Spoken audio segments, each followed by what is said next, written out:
చెప్తున్నా. చాలా కాలం కిందట నాకు వచ్చిన ఒక దర్శనం నేను మీకు చెప్పాలి. ఇప్పుడు నా అంతరంగికులకు అప్పుడే చెప్పా. కానీ దేవుడు అన్న టైం వచ్చినప్పుడు ఇప్పుడు చెప్పొద్దు నా కుమారుడా అన్నాడు. నేను చెప్తాను. దాదాపు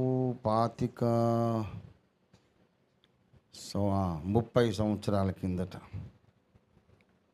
ఒక దర్శనం, క్లియర్ కట్ విజన్. అది మొయినాబాద్ మెథడిస్ట్ చర్చ్. ఆ కాంపౌండ్ నాకు తెలుసు, మంచి విశాలమైన కాంపౌండ్ ఉంది. మెథడిస్ట్ చర్చ్, పెద్ద చర్చ్. ఆ చర్చిలో వాక్యం చెప్పడానికి నన్ను పిలిచారు. నన్ను గూర్చే దేవుడు నాకు చూపించిన దర్శనం మీకు అందరికీ చెప్తున్నా. మీరు హెచ్చరిక పొందాలని చెప్తున్నా. ఇంకా ఇందులో దేవుడు మాట్లాడిన తర్వాత తలుపులు తాళాలు మూసుకోవటాలు, దాగుడు మూతలు, ముసుగులు ఏముండవు. ఏ ముసుగులున్నా సమరయుడు మళ్ళీ వచ్చినప్పుడు అన్నీ ఊడిపోతాయి. అందుకే నేను వాక్యం చెప్పేటప్పుడు సాధ్యమైనంత ఆనెస్ట్గానే ఉంటాను ఎప్పుడైనా. మొయినాబాద్ మెథడిస్ట్ చర్చ్ లాగా ఉంది. అది విశాలమైన కాంపౌండ్. అక్కడ వాక్యం చెప్పడానికి నన్ను కార్లో తీసుకెళ్తున్నారు. అది అంబాసిడర్ కార్, వైట్ అంబాసిడర్. అక్కడికి అందరూ నన్ను చాలా గౌరవిస్తున్నారు. అయ్యగారు దైవజనుడు తీసుకెళ్తున్నారు. నేను అక్కడికి వెళ్ళేటప్పుడు కాలర్ సర్దుకుంటా ఉన్నాను. మంచి ఖరీదైన బట్టలు వేసుకున్నానని నా ఉద్దేశం. తీరా మొయినాబాద్ మెథడిస్ట్ చర్చ్ దగ్గర ముందు ఆగింది. లోపల నుంచి అయ్యగారులందరూ పరుగున వచ్చారు. అయ్యగారు వచ్చారు, బొకే తీసుకురండి రండి. కొంతమంది బొకేలు తెచ్చారు, రిసీవ్ చేసుకున్నారు. నేను కారులో నుంచి దిగి నిలబడేసరికి నేను పూర్తి నగ్నంగా బట్టలు లేకుండా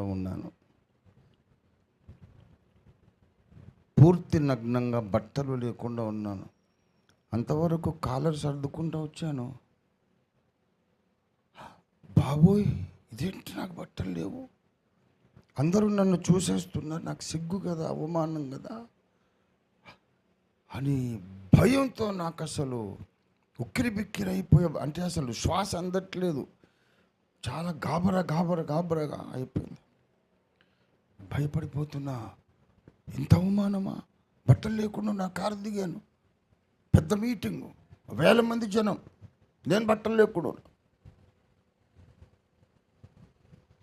కానీ మహా విచిత్రం ఏంటంటే, నాకు బట్టలు లేవనే సంగతి అక్కడ ఒక్కరు కూడా గమనించట్లేదు. ఎవరు గమనించలేదు, పట్టించుకోవట్లా.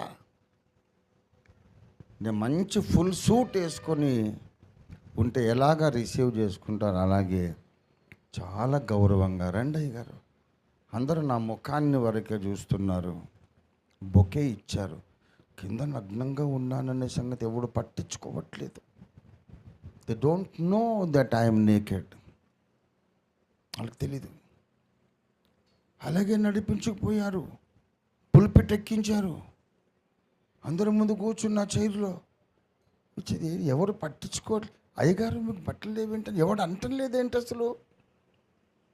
ఆశ్చర్యపోతున్నా. మెల్లగా ధైర్యం వస్తుంది నాకు కలలో, దర్శనంలో. అంటే వీళ్ళకి నా పరిస్థితి తెలియట్లేదు కదా అని మెల్లగా ధైర్యం కూడా తీసుకుంటున్నా. ఆ తర్వాత అయ్యగారు వాక్యం చెప్తారు అని ప్రకటించి అలాగే లేచి నిలబడ్డా. బలమైన శక్తివంతమైన ప్రసంగం చేశా. ఇంకా ఆశ్చర్యంగా ఉంది.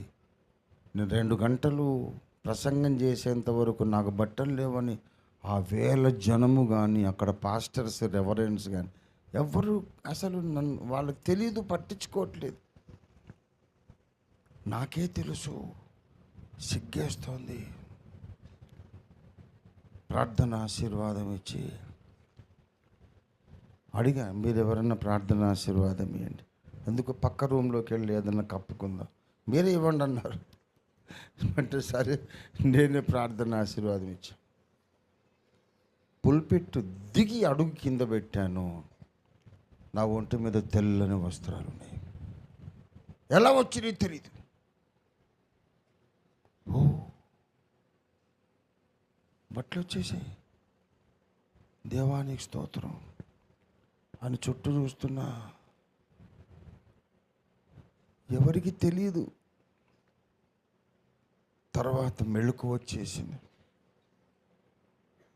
ఏంటి యేసయ్యా, అసలు ఇంట్లో వేసుకొని బయలుదేరాను, కాలర్ సర్దుకుంటున్నా కదా. అందుకే ముందు చెప్పాను మీకు, ఇట్లా కాలర్ సర్దుకుంటున్నాను. Every detail is true in the vision. ఇలా సర్దుకుంటూ వచ్చాను కదా. కారు దిగేసరికి బట్టలు లేవు. గుడిలో నడిచేలే చర్చిలోకి, ప్రసంగం చేసినంతసేపు లేవు బట్టలు. ఆశీర్వాద ప్రార్థన చేసి పులిపెట్టి దిగ్గానే బట్టలు వచ్చేసినాయి. ఏంటి దీనికి అర్థం? అప్పట్లో ఉన్న పాస్టమ్మ గారికి నేను చెప్పాను ఈ విషయం.